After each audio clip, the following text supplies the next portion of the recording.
कि आप तकरीर और खिताबत समाप्त करते हैं। मैं आज आपकी समाप्त और बल्कि आज क्या मेरा ये तरीका है कि मेरी खिताबत आपकी समाप्त के भरोसे नहीं हुआ करती। मैं इस फिक्र के साथ, इस तसव्वुर के साथ और इस हकीकत के एतराफ़ के साथ किसी भी महफिल में हाजिर होता हूँ कि मेरी खिताबत आपकी समाअत के भरोसे नहीं बल्कि मेरी खिताबत बुजुर्गों के इनायत के सहारे हुआ है।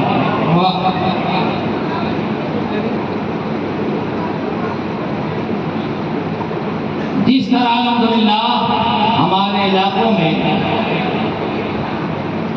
रबीउल अव्वल की आमद का और उसके इनेकाद मुनक़िद करने का ज़माने करीब से जो अंदाज और जो तब्दीलियाँ पैदा हुई हैं, दीवानों का जो हुजूम, इश्क की सरशारियाँ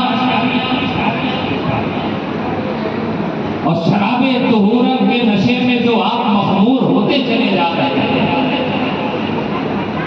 तो एक तरफ जहाँ आपकी सरशारियाँ हैं, आपकी दीवानगी है, आपका जोश खरोश है,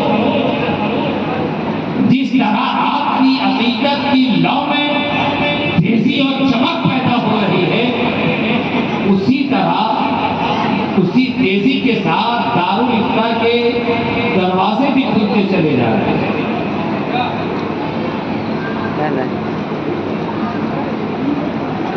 जुलूस मोहम्मदी का इनकार दलील पेश करो।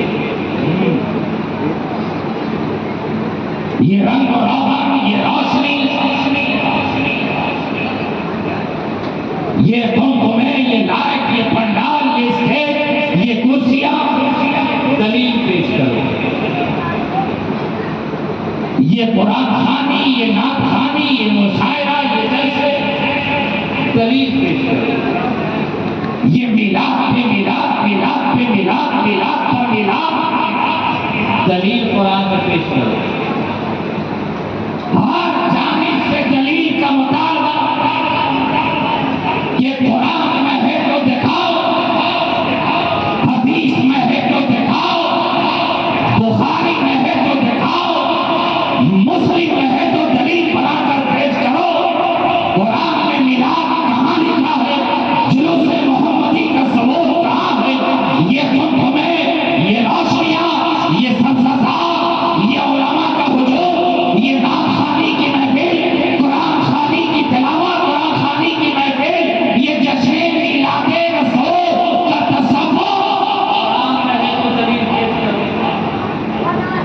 आज आप सेलिब्रेट कर रहे हैं, जश्न मना रहे हैं, जैसे ही जश्न ईद मिलाद का बैनर आपने लगाया, मुखालिफ से आवाज आई कि जश्न की दलील पेश करो।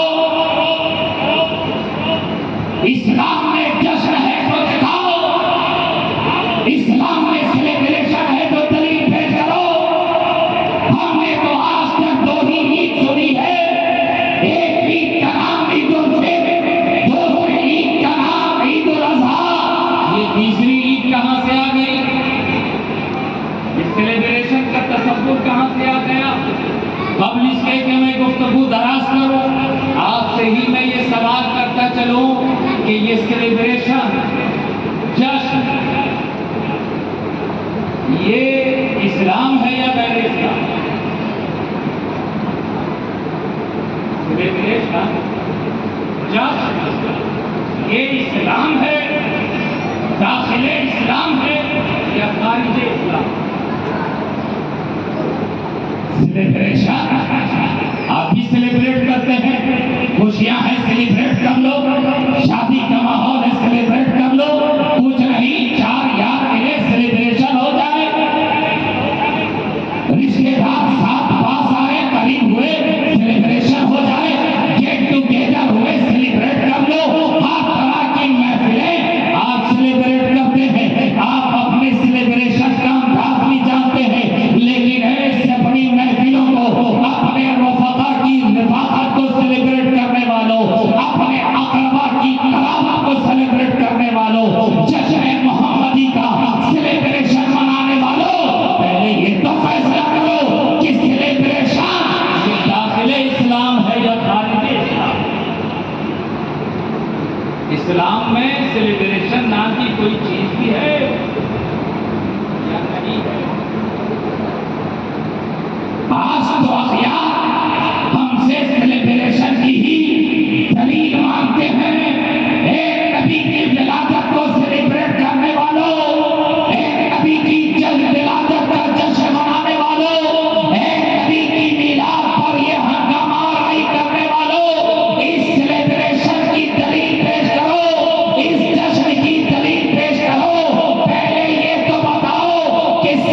के उन सेलिब्रेशन को छोड़कर जो शरीयत के दायरे से बहुत दूर है, जी उन सेलिब्रेशन, उन जश्न को छोड़कर जो शरई हुदूद को पामाल करते, बल्कि यूं कह लो वो सेलिब्रेशन जो शरीयत के मुताबिक नहीं, आपकी तबीयत के मुताबिक हो, उस सेलिब्रेशन का इस्लाम से कोई नाता नहीं, कोई ताल्लुक नहीं। जश्न सेलिब्रेशन आपका इस्लाम के दामन से बाहर, लेकिन हम जिस जश्न की बात कर रहे हैं, जिस सेलिब्रेशन की बात कर रहे हैं, जिस याद मनाने की बात कर रहे हैं, जिस याद को मनाने की बात कर रहे हैं, अरे ये खारिज इस्लाम नहीं बल्कि दाखिल इस्लाम है। इस्लाम का हर पहलू ये सेलिब्रेट किया जाता है। इस्लाम की तालीम है, अपने दिनों को याद करो, अपने बुजुर्गों के दिनों को याद करो, अल्लाह की निशानियों को याद करो। ये सेलिब्रेशन जश्न जो हम मना रहे हैं, ये इस्लामी हुदूद के बाहर नहीं, ये शरीयत मुताहिरा के दामन से वाबिस्ता होकर सेलिब्रेट कर रहे हैं। और बगैर सेलिब्रेशन के तो इस्लाम का तसव्वुर ही नहीं। मौलाना रियाज साहब, उलमाए किराम, बगैर सेलिब्रेशन के इस्लाम का तसव्वुर ही नहीं। इस्लाम की तमाम इबादत, तमाम फराइज़ात, ये सेलिब्रेशन है। इस्लाम की बड़ी जिम्मेदारी के साथ बोल रहा हूँ। इस्लाम की तमाम फराइज़ात, इस्लाम की इबादत, ये सेलिब्रेशन है, जश्न है। अब इस्लाम की इबादत क्या क्या है, थोड़ी सी तकलीफ बात कर लें। नमाज और रोजा और हज, ज़कात, ये 4 फराइज़ात हैं ना। अच्छा, एक सवाल ये भी, अगर मिलाद जरूरी है तो कुरान में हुक्म क्यों नहीं आया? जिस तरह नमाज के लिए है अक़ीमुस सलात, नमाज कायम करो, वातुज़ ज़कात, ज़कात अदा करो। पहले अम्र के जरिए इस्लाम ने, शरीयत ने हम पे नमाज फर्ज किया। पहले अम्र के जरिए शरीयत ने हम पे रोजा फर्ज किया। शरीयत ने साहिब इस्तिदाद पे हज फर्ज किया, मालिक निसाब पर ज़कात फर्ज किया। तो अगर मिलाद भी जरूरी है तो खुदा एक बार हुक्म दे देता, सारे फसाद ही खत्म हो जाते, सारा इख्तिलाफ ही खत्म हो जाता। अरे फर्ज करार दे देता, कुरान में फर्ज क्यों नहीं करार दिया, खुदा ने हुक्म क्यों नहीं दिया? नबी की मीराद फर्ज है, मीराद फर्ज, मीराद अदा करो। अगर फर्ज का हुक्म होता, इस तरह आप खत्म हो जाते, किसी दलील की जरूरत नहीं पड़ती। मैंने कहा अच्छा जनाब, अगर इस्लाम मिलाद को फर्ज करार दे देता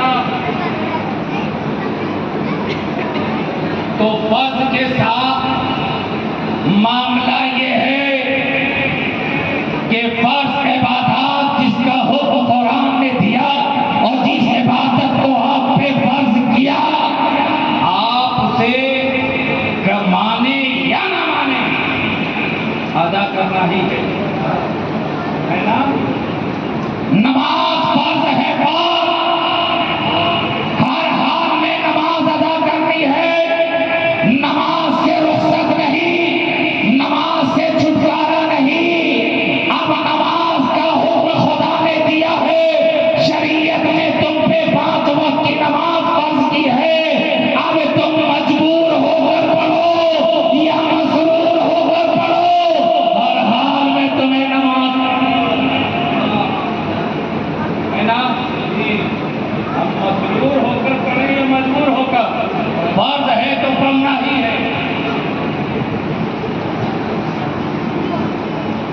अच्छा हज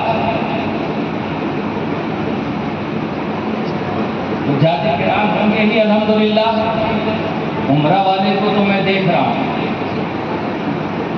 अगर हाजी साहब सामने ना भी हो तो आलिम साहब तो हैं, मौलाना रियाज साहब। हज में लोग जाते हैं, जितने हज पर से साहिब इस किताब पर जितने अरकान हज हैं